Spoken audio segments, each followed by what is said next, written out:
எவால்வேஷனுக்கு ஏற்ற மாதிரி நம்ம அடாப்ட் ஆகணுமே தவிர அதை வந்து அப்போஸ் பண்ண முடியாது. முடியாது. நம்ம அப்போஸ் பண்ணணும்னு நம்ம சொன்னாலுமே அதை அப்போஸ் பண்ணவே முடியாதுன்றது தான் உண்மை யதார்த்தம். இன்னைக்கு கலா யதார்த்தம் என்னன்னா, யூடியூப்ல போய் யாரையும் பேசாதையோ, ட்விட்டர்ல யாரையும் போஸ்ட் பண்ணாதீங்களோ, ஃபேஸ்புக்ல யாரையும் போஸ்ட் பண்ணாதீங்களோ, வாட்ஸ்அப்ல யாரையும் ஃபார்வர்ட் பண்ணாதீங்களோ, நம்மளால கண்ட்ரோல் பண்ணவே முடியாது. இதுதான் நியூ நார்மல். இல்ல ஆனா அந்த டயலாக் சொல்லும்போது மட்டும் இது வரைக்கும் கை தட்டாத நிறைய பேர் ஏன் இங்க கை தட்டினீங்க? அப்போனா வந்து எல்லார் லைஃப்லயும் ஆடியன்ஸ் தான் சார் அதுக்கான சொல்ல முடியும். என்ன சொல்லுவாங்க, மக்கள் தீர்ப்பு மகிழ்ச்சியின் தீர்ப்பு. முன்னாடி நம்ம தீர்ப்பு சொல்ல முடியாது சார். இதுதான் நான் வந்து எப்பவுமே ஃபர்ஸ்ட் இதை சொல்லி தான் ஆரம்பிக்கணும்னு நினைப்பேன். என்னன்னா கொஞ்சம் இது வரைக்கும் நீங்க இந்த இதுக்கு எத்தனை தடவை வந்திருக்கீங்க? நிறைய படத்துக்கு வந்திருக்கீங்கல்ல. லைட்ஸ் ஆஃப் அப்படின்னு கத்துறது வந்து எதுனா இது வரைக்கும் நம்ம எங்கேயுமே கேட்டிருக்கவே மாட்டோம். லைட்ஸ் மைக்ல லைட்ஸ் ஆஃப்னாலே கேட்கணும். லைட்ஸ் ஆஃப் அப்படின்னு கத்துறேன். இதுக்கு தான் இவ்வளவு கத்துறாருன்னு பார்த்தா ஒரு டீசர் 30 செகண்ட்ஸ் தான். அதை முடிச்சுட்டு வரதுக்குள்ள அண்ணன் சட்டை வந்து பார்த்தீங்கன்னா வேற இருக்கு. இவர் வந்து ஆக்சுவலா வந்து இந்த வேலைக்கு இல்லை. இவர் ஒரு ஹீரோ, இவர் ஆர்டிஸ்ட். இவர் வந்து இந்த பெரிய டஃப் காம்படிஷனா பெரிய பெரிய ஹீரோக்கெல்லாம் கொடுத்துருப்பாரு. தலைவா ஒரு பெரிய ஃபேன் நானு. அந்த உண்மையிலேயே நீங்கள் நிறைய சாதனைகள் பண்ணோம். அதாவது 2 மினிட்ஸில் 10 சட்டை எப்படி மாற்றுறது அப்படின்ற நிறைய விஷயங்கள்லாம் நீங்கள் பண்ணோம். நிச்சயமாக பண்ணுவார். Thank you so much. இல்லை திருப்பி சொல்லிடுறேன், இதுதான் வந்து டிவியில் வரும். இதுதான் வந்து உங்ககிட்ட சொல்லுவார். அதுக்காக தான் சொன்னது. ஃபோட்டோலாம் எடுத்துங்க சார். ஒரு ப்ரொடியூசராக நீங்கள் ஒரு விஷயம் சொல்லுங்கள் சார். இப்போ என்னென்னா, இப்போ வந்து படத்தை ப்ரமோஷன் பண்ணுறதுக்கு பண்ணிட்ட பிறகு படம் ரிலீஸ் ஆகும்போது ரிவ்யூன்னு ஒரு விஷயம் வருது சார். அது வந்து பாசிட்டிவ் நெகட்டிவ் நிறைய வருது. அது நீங்கள் எப்படி பார்க்குறீங்க? ஏன்னா இப்போ வந்து பப்ளிக் ரிவ்யூ கொடுக்குறாங்க. பப்ளிக் கொடுத்த விஷயத்த வந்து நம்ம வந்து போடக்கூடாதுன்னு சொல்கிறது யாருக்கும் உரிமை கிடையாது. ஆனால் வந்து ஒரு விஷயம் ஒருத்தர் சொல்கிறாரு, இது மாதிரி பண்ணாதீங்கன்றாரு. அது நீங்கள் எப்படி பார்க்குறீங்க? ஏன்னா ப்ரொடியூசருக்கு தான் வந்து லாபம் நஷ்டம் ஒரு விஷயம் இருக்குது. நீங்கள் எப்படி பார்க்குறீங்க சார்? இந்த சினிமா வந்து பார்த்தீங்கன்னா, இது ஒரு படம் எடுத்து முடிக்கிற வரைக்கும் தான் நம்ம கையில் இருக்குது. படம் எடுத்து முடிச்சாச்சுன்னா இது வந்து பப்ளிக்கோட ப்ராப்பர்ட்டியாக மாறிடுது. ஒரு படத்தை வந்து நல்லா இருக்குன்னு சொல்லி இருக்கிற ரசிகர்கள் தான் நம்மளை இவ்வளோ பெரிய ஆளாகவும் ஆக்குறாங்க. யாருக்கோ ஒருத்தருக்கு ஒரு ஸ்டார்டம் வருது, ஒரு பட்டம் கிடைக்குது அப்படின்னாலே அது வந்து அத்தனை நாள் அவங்க நடித்தப்போ அந்த அந்த ரசிகர்கள் பார்த்து அவங்களை கொண்டாடி அந்த அந்த அந்த அந்த ரசிகர்களோட இதுதான் நம்மளை வந்து கொண்டு வந்திருக்கு. ரெண்டாவது, இன்னைக்கு ரிவ்யூஸ்ன்றதை பார்த்துட்டிங்கன்னா, ஒரு காலத்தில் சினிமாவில் வந்து ஒரு பேப்பரில் ரிவ்யூ வரும். தினத்தந்தியில் பல மேகசின்ஸ் இருக்கும். முதல் ஆனந்தவுடன் இந்த மாதிரி மாலை முரசு இந்த மாதிரி பேப்பரில் விளம்பரம் வரும். நாங்கள் சின்ன வயசில் இருக்கிற காலத்திலலாம் பேப்பர் படிக்கிற காலம் டீ கடைக்கு போவோம். அங்கே டீ கடையில் வந்து 10 பேர் உட்காந்து இந்த படம் நேற்று நல்லா இருந்துச்சு அப்படி பேசிகிட்டு இருப்பாங்க. அன்னைக்கு டீ கடையில் உட்காந்து பேசுனது இன்றைக்கி ஃபேஸ்புக்லேயும் ட்விட்டர்லேயும் யூடியூப்லேயும் உட்காந்து பேசிகிட்டு இருக்காங்க. இது வந்து எவால்வேஷன் நான் பார்க்குறேன். எவால்வேஷனுக்கு ஏற்ற மாதிரி நம்ம அடாப்ட் ஆகணுமே தவிர அதை வந்து அப்போஸ் பண்ண முடியாது. முடியாது. நம்ம அப்போஸ் பண்ணணும்னு நம்ம சொன்னாலுமே அதை அப்போஸ் பண்ணவே முடியாதுன்றது தான் உண்மை யதார்த்தம். இன்னைக்கு கலா யதார்த்தம் என்னன்னா, யூடியூப்ல போய் யாரையும் பேசாதையோ, ட்விட்டர்ல யாரையும் போஸ்ட் பண்ணாதீங்களோ, ஃபேஸ்புக்ல யாரையும் போஸ்ட் பண்ணாதீங்களோ, வாட்ஸ்அப்ல யாரையும் ஃபார்வர்ட் பண்ணாதீங்களோ, நம்மளால கண்ட்ரோல் பண்ணவே முடியாது. இதுதான் நியூ நார்மல். இதுதான் இன்னைக்கு இருக்க உலகம். இந்த உலகத்துக்கு நம்ம அடாப்ட் ஆகிட்டா நமக்கு நல்லது. இதை வந்து நான் எதிர்த்து நிற்கிறேன் அப்படின்னா கால வெள்ளத்தில் நம்ம காணா போயிருமே தவிர நம்ம வளர முடியாதுன்றது என்னோட கருத்து, என்னோட ஒப்பீனியன். நான் இதை மற்றவங்களுக்கு போல இது நீங்கள் இப்படி இருங்கன்னு நான் சொல்ல விரும்பல. இதில் வந்து சூதுகவும் அதெல்லாம் போட்டீங்க. ஆனால் அகில உலக சூப்பர் ஸ்டார் அப்படின்னு ஏன் போடலை? சார், அவர் வந்து உலகத்துக்கே தெரிஞ்சவர். எல்லாருக்கும் தெரிஞ்சவரை பற்றி நம்ம போட்டு தான் அவரை காட்டணுன்ற அவசியம் இல்லை. அதனால இல்லை, ஆக்சுவலாக அவர் படம்னாவே எல்லாருமே குட்டீஸ்லேருந்து எல்லாருமே எஸ்கே மாதிரி எல்லாரையுமே அவர் கவர் பண்ணிட்டாரு. அவர் படம் விரும்பி போய் பார்ப்பாங்க. இது வரைக்கும் இதுவும் ஆகலை. அப்படி இருக்கும்பொழுது அவர் பேர் போட்டாவே கொஞ்சம் உங்களுக்கு வரவேற்பு இன்னும் அதிகமாக இருக்கும். போட்டிருக்கோம் எல்லா இடத்துலையுமே. இது வந்து ப்ளஸ் பேக்ட்ராப், அதனால அதில் இல்லை. பட் இதுலலாம் வந்து அவர் மிஸ்ஸஸ் சிவா அவர்கள் நடிக்கும் தான் போட்டுட்டு இருக்கோம். அதுல ஒன்றும் பிரச்சனை இல்லை. பார்ட் 3 கண்டிப்பா எடுப்பீங்களா? கண்டிப்பா பார்ட் 3 எடுக்கிறாங்க. இல்லை 100% இல்லை. ஆல்மோஸ்ட் ஸ்கிரிப்ட் ஃபைனலைஸ் பண்ணிட்டோம். அர்ஜுன் தான் வந்து ஸ்கிரிப்டும் பண்ணி கொடுத்துருக்காரு. அதில் வந்து missus Shiva sir and his gang அப்படியே இருக்காங்க. அது போக சந்திரசேகர் சார் இருக்காங்க, எம்எஸ் பாஸ்கர் சார் கண்டிப்பாக இருப்பாங்க, அருள்தாஸ் சார் கண்டிப்பாக அதில் இருக்காங்க. இதோட ஆடடாக வெறும் பாபி சிம்மா சாரும் கண்டிப்பாக அதில் இருப்பாருன்னு நான் நம்புறேன். மேல் தான் அவர்கிட்ட பேசணும். கருணாகரன் தான். அவர் இல்லாமல் சூதுகம் இதுவே கிடையாது, ட்ரையாலஜியே கிடையாது. அதனால கண்டிப்பாக இவங்க எல்லாருமே இருக்காங்க. பேசிக்காக சூதுகம் வந்து ஒரு காமெடி படம். இது சூதுகம் 2 வந்து ஒரு பயங்கரமான காமெடி படம். இது வந்துட்டு மோரல்ல சூதுகமே வந்து ஒரு பொலிட்டிக்கல் சட்டையர் தான். இன்னைக்கு சமுதாயம் எப்படி இருக்குன்றத ஒரு சட்டைரிக்கலாக சொன்னாங்க அவங்க. சூதுகம் படத்தில் வந்து இன்னைக்கு சொசைட்டி எப்படி எவால்வ் ஆகிட்டு இருக்கு, நம்மளை சுற்றி இருக்க சொசைட்டி எப்படி எவால்வ் ஆகிட்டு இருக்குன்றத எந்த விதமான பவுடர்லாம் போடாமல், மேக்கப்லாம் போடாமல், பட்டவர்த்தனமாக மூஞ்சில் அடித்த மாதிரி சொன்ன படம். அதை வந்து ஃபன்னாக காமெடியாக டெலிவரி பண்ணியிருந்தாங்க. அதே மாதிரி தான் இந்த படமும். அதான் நீங்கள் படம் பார்த்தீங்கன்னா உங்களுக்கு கண்டிப்பாக புரியும். இந்த டைட்டில் ஏன் வந்து இதில் சூதுகம் கீழே நாடு நாட்டு மக்களும்னு இருக்குது அப்படின்றது கண்டிப்பாக நீங்கள் படம் பார்த்தீங்கன்னா புரியும். அதே மாதிரி ஏன்னா இந்த இதில் வந்து பார்த்தீங்கன்னா இந்த நாடு நாட்டு மக்களும் மட்டும் இல்லை, இப்போ அர்ஜுனோட இதுவே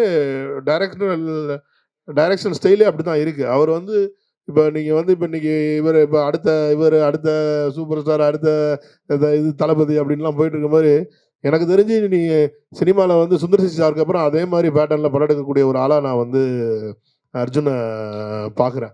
என் ஃப்யூச்சரில் வந்து கண்டிப்பாக இன்னைக்கு சுந்தர் சி சார் எப்படி ஒரு 30 ஆண்டு காலத்தை தாண்டி சினிமாவில் இன்னும் ஒரு பெரிய ஹிட் இயக்குனராக இருக்காரோ அதே மாதிரி அர்ஜுனுக்கும் ஒரு மிகப்பெரிய லாங்கிவிட்டி இந்த சினிமாவில் கிடைக்கும். ஏன்னா அவரோட ஸ்டைல் ஆஃப் மூவி மேக்கிங், அந்த ஸ்டைல் ஆஃப் கிரியேஷன், அவர் யோசிக்கிற விதம் எல்லாமே அந்த மாதிரியான ஒரு பயங்கர காமெடியான வேலையாக இருக்குது. அதுவும் மக்களுக்கு புரிகிற மாதிரி ஒரு எளிமையான காமெடியாக அவர் பண்ணுறாரு. இப்போ சூதுகமில் பார்த்தீங்கன்னா சூதுகம் வந்து ஒரு மிகப்பெரிய ஹிட்டு, கல் கிளாசிக். ஆனால் அது கலெக்ஷன் பார்த்தீங்கன்னா ரொம்ப இந்த சி சென்டர்னு சொல்லக்கூடிய ஏரியாக்களில் வந்து கம்மியாக இருக்கும். ஏன்னா அந்த படத்தோட காமெடி வந்து அவங்களுக்கு சரியாக புரியலை, ரீச் ஆகலை அவங்களுக்குன்ட்டு. பட் இந்த படம் அப்படி இருக்காது. இந்த படம் வந்து அனைவருக்கும் புரியும், அந்த அனைவரும் ரசித்து சிரிப்பாங்க. ஏன்னா அந்த மாதிரியான ஒரு காமெடியாக அவர் எடுத்திருக்காரு. சிவா சார், ஆக்சுவலா இதுல வந்து ஒரு ட்ரைலர்ல ஒரு டைலாக் வருது, பெண்கள் வந்து கற்பனையே வாழ்ந்தா நல்லது, கல்யாணம் பண்ணாதுன்னு. அது நீங்களா யோசிச்சீங்களா, இல்ல டைரக்டர் யோசிச்சாரா, இல்ல ப்ரொடியூசர் சொன்னதா? இல்ல ஆனா அந்த டைலாக் சொல்லும் போது மட்டும் இது வரைக்கும் கை தட்டாத நிறைய பேர் ஏன் இங்க கை தட்டினீங்க? அப்போனா வந்து எல்லார் லைஃப்லயும்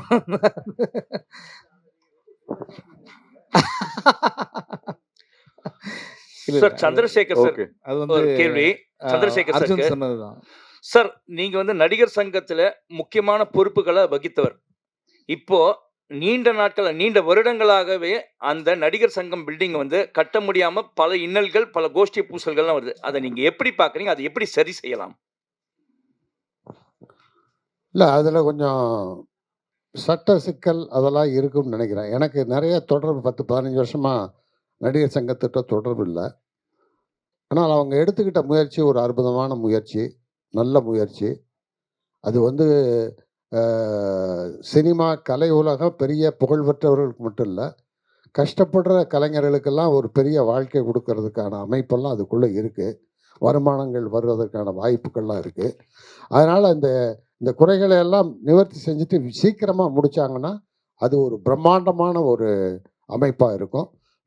எனக்கு தெரிஞ்சு வேறு மாநிலங்களில் இவ்வளோ பெரிய கட்டடம் நடிகர் சங்கத்திற்கு இருப்பது நம்மளுடைய தமிழ்நாட்டில் மட்டும்தான் நினைக்கிறேன். அதனால் அது விரைவில் அது முடிக்கப்பட வேண்டும், அது தொடங்கப்பட வேண்டும் என்று நான் வாழ்த்துக்கிறேன். அனைவருக்கும் நன்றி, வணக்கம். சிவா சார், எங்க சார் யாரு? சார் வணக்கம். நீங்க வள்ளல் எனக்கு தெரியும், அது எங்க சங்கம் எல்லாத்துக்கும் தெரியும். ப்ரொடியூசர் தான் வந்து டைரக்டருக்கு பண்ணுங்கிறது இல்லை. இப்போல்லாம் ஹீரோக்கள் கார் வாங்கி கொடுக்கறது, வீடு வாங்கி கொடுக்கறது, தொலைஞ்சு போன 15 பவுனை வாங்கி கொடுக்கறது கூட இருக்கு. இந்த படம் ஹிட் ஆனா ஒருவேளை நீங்க பண்ணுவீங்களா சார்? நீங்க ஃபர்ஸ்ட் எப்படி ஆரம்பிச்சீங்க? வள்ளல்னு சொன்னேன். அதை நான் பண்ணும்போது உங்ககிட்ட என்ன சொன்னேன், இதை நீங்கள் வெளியில் சொல்லவே கூடாதுன்னு தானே சொன்னேன். நீங்களே சொல்லலாமா? ஓகே. அதனால் நம்ம பண்ணுறது வெளியில் தெரியாமல் தான் இருக்கும். அண்ட் அர்ஜுனுக்கு தெரியும் அது என்ன அப்படின்றது. வாழ்த்துக்கள் சார். இல்லை, நீங்கள் கேட்டது என்னோட அவர் ரொம்ப ஹாப்பி. என்னன்னா இப்போ இங்கே ஒரு 15 சவரம், இங்கே ஒரு 15 சவரம், அந்த மாதிரி பிளான் பண்ணிருக்காரு. இல்லை, ப்ரொடியூசர் எந்த அளவுக்கு உஷார் பாருங்க. 13 வருஷத்துக்கு முன்னாடி தங்க எந்த வேலை இருந்தால் அதை போட்டு வாங்கி கொடுத்துடலாம் சார் அப்படின்றாரு. சார் கொஸ்டின் சாருங்க சார், சிவா சார். ஓ, ஒரு ஃபங்க்ஷனில் ஒரு நடிகரை பற்றி சூப்பர் ஸ்டார்னு சொன்னதுக்கு பெரிய சர்ச்சை ஆயிடுச்சு. ஆனால் உங்களை வந்து அகில உலக சூப்பர் ஸ்டார்னு சொல்கிறாங்க, ஆனால் எந்த சர்ச்சையும் வரமாட்டேங்குது. இதுக்கு என்ன காரணம் சார்? நீங்கள் ஏதாவது தாஜா கஜா பண்ணி வச்சுருக்கீங்களா? இல்லை, இந்த சர்ச்சை வரலன்னு வருத்தப்படுறீங்களா? ஆமாம், வருத்தப்படுறேன். சர்ச்சை வரலன்னு சொல்லிட்டு வருத்தப்படுறேன். இல்லை சார், நீங்கள் வருத்தப்படவே வேணாம். நான் ஆல்ரெடி சொன்ன மாதிரி தான் சூப்பர் ஸ்டார் அப்படின்றது வந்து தமிழ்நாடு, இந்தியா, அதான் நம்ம இந்த எர்த்து, கேலக்ஸி, அந்த பிளாக் ஹோல் அந்த மாதிரி போயிட்டோம் நம்ம. ஸோ அதனால் வந்து நம்ம வந்து அகில உலக சூப்பர் ஸ்டார் ஒரே ஒருத்தர் தான் ரவுண்டில் ரேஸில் ஓடிட்டு இருக்காரு. அவர் தான் லாஸ்ட்டு, அவர் தான் ஃபர்ஸ்ட்டு. இனிமேல் இன்னொருத்தர் வரவே முடியாது. ஓகேங்களா? வாழ்த்துக்கள் sir. Thank you sir, thank you. Sir director sir, உங்களுக்கு ஒரு கொஸ்டின் சார். ஹீரோக்கு ஹீரோக்கு இருக்கு, chain இன்னும் எல்லாம் இருக்குது, அவங்க வருவாங்க. இல்லை சார், அதாவது சந்திரசேகர் சாரை சிவா சார் சொன்ன மாதிரி அவங்களாவது அவங்க மதர் பார்த்தது நானே பார்த்துருக்குறேன். என்ன கூட சொல்லுவாங்க கர்லிங்கர் அந்த மாதிரி இது, இப்போ சார் மாதிரி தான் ஆகிட்டேன். அந்த அளவுக்கு முக்கியத்துவம் இப்போ இருக்குமா? ஏன்னா அவருக்கு அந்த படங்கள் அந்த காலத்தில் ஒருதலை ராகம் மட்டும் இல்லை, பல படங்கள்ல அவ்வளோ பிரமாதமாக இருப்பார். அந்த மாதிரி ஒரு முக்கியத்துவம் இருக்குமா அவருக்கு? சார் அதாவது இந்த கதையை ஆரம்பிக்கிறதுக்கு நலன் சார் எங்களுக்கு ஒரு ஒரு ஒரு ஐடியா கொடுத்தாரு சார். அந்த ஐடியாவோட கேரக்டரே அவர் தான். ஸோ கண்ணபிரான்ற கேரக்டர் அவரை வச்சு தான் அவர் எங்களுக்கு ஐடியா கொடுத்தாரு. அதை வச்சு தான், அந்த கேரக்டரை வச்சு தான் நாங்கள் இந்த ஃபுல் கதையுமே நாங்கள் வந்து உருவாக்கணும். ரொம்ப இம்பார்ட்டண்டான ஒரு கேரக்டர் சார். சார் இயக்குனர் சார் ராட்சசன், மார்க் ஆண்டனி, அப்புறம் இந்த குட் பேட் அக்லி, இதுக்கெல்லாம் வந்து நீங்க வந்து இது ஸ்கிரீன் பிளே எழுதியிருக்கீங்க. பட் இதெல்லாம் மற்றவங்களோட இயக்கத்துல போச்சு. இப்போ உங்களோட இயக்கத்துக்கு நீங்களே தான் ஸ்கிரீன் பிளேவும் எழுதியிருக்கீங்கல்ல, இதுல என்ன ஸ்பெஷலா இருக்கு? சார் அதான் சார். இப்போ நீங்கள் வந்து மார்க் ஆண்டனி பார்த்தீங்கன்னா ஒரு ஜேனரு, ராட்சசன் பார்த்தா டோட்டலாக ஒரு வேறு ஜேனரு. இப்போ நம்ம பண்ணியிருக்கிற இது எனக்கு எப்போதும் வந்து சினிமா வந்து ஒரு டீம் ஒர்க்னு நம்புகிறேன் சார். நம்ம ஒரு தனிச்சு நம்ம அப்படியே திடீர்னு ஒன்று புதுசாக நம்ம மைண்டுக்குள்ளே வந்துடாது சார். இப்போ நான் இது வரைக்கும் சின்ன வயசுலேருந்து பார்த்த நண்பர்கள், படித்த புஸ்தகங்கள், அப்புறம் நான் பார்த்த விஷயங்கள், படங்கள், இதெல்லாம் வச்சு தான் நம்ம வந்து ஒரு கதையை உருவாக்க முடியும் சார். ஸோ இந்த கதைக்கு, இந்த சூதுவமுக்கு எனக்கு அதிகமான உதவி தேவைப்பட்டுச்சு. அதுக்கு தான் இப்போ யோகராஜா இருக்கட்டும், நலன் சார் டீம் கதிரா இருக்கட்டும், அந்த யோகியா இருக்கட்டும், அப்புறம் என்னோட நண்பர், என்னோட டைரக்ஷன் டீமாக இருக்கட்டும், இவங்க எல்லாரும் விவாதிச்சு ஒரு அதை தாண்டி வந்து சொன்னா இல்லைங்களா, எங்களோட ஹெட் மாஸ்டர் இருக்கார் இல்லைங்களா, அவரு பேப்பர் தூக்கி மூஞ்சில் அடிச்சுக்கிட்டே இருப்பார். இந்த சீன் சூதுவம் கிடையாது, இந்த சீன் சூதுவம் கிடையாது. ஸோ அப்படி ரொம்ப கஷ்டப்பட்டு உருவாக்கப்பட்ட, அது கஷ்டம்னு சொல்ல முடியாது. அது எங்களுக்கு ரொம்ப ஜாலியாகவும் இருந்தது. நம்ம ஒரு பெஸ்ட் ஒன்று வர்றதுக்கு வேலை செய்யறன்ற ஒரு ஜாலியும் இருந்தது. பெரும்பாலும் இந்த ப்ரொமோஷன்ஸ் படத்து ரிலீஸ்க்கு ஒரு 2 நாள் 3 நாளைக்கு முன்னாடி வரும்போது ஹைப்பு கொடுக்கறதுக்கோசரம் இந்த படம் இப்படி ஒரு கலெக்ஷன் வரும்னு சொல்லுவாங்க. அப்புறமா வாயை பிளந்து பார்க்குற மாதிரி இருக்குன்னு நிறைய பேர் சொல்றாங்க. உங்க படம் எந்த அளவுக்கு இருக்கும்? சார் நாங்கள் வந்து ரொம்ப ஆனஸ்டாக ஒர்க் பண்ணியிருக்கோம் சார். அது எந்த மாதிரி இருக்கும்னு படம் பார்த்துட்டு ஆடியன்ஸு நீங்கள் கொடுக்குறது தான் சார் எங்களுக்கு. நாங்கள் முன்கூட்டி நல்லா இருக்குன்ற ஒரு விஷயம் மட்டும் தான் சார் சொல்ல முடியும். அது ஆடியன்ஸ் தான் சார் அதுக்கான சொல்ல முடியும். அதான் சொல்லுவாங்க, மக்கள் தீர்ப்பே மகிழ்ச்சியான தீர்ப்பு. முன்னாடி நம்ம தீர்ப்பு சொல்ல முடியாது சார்.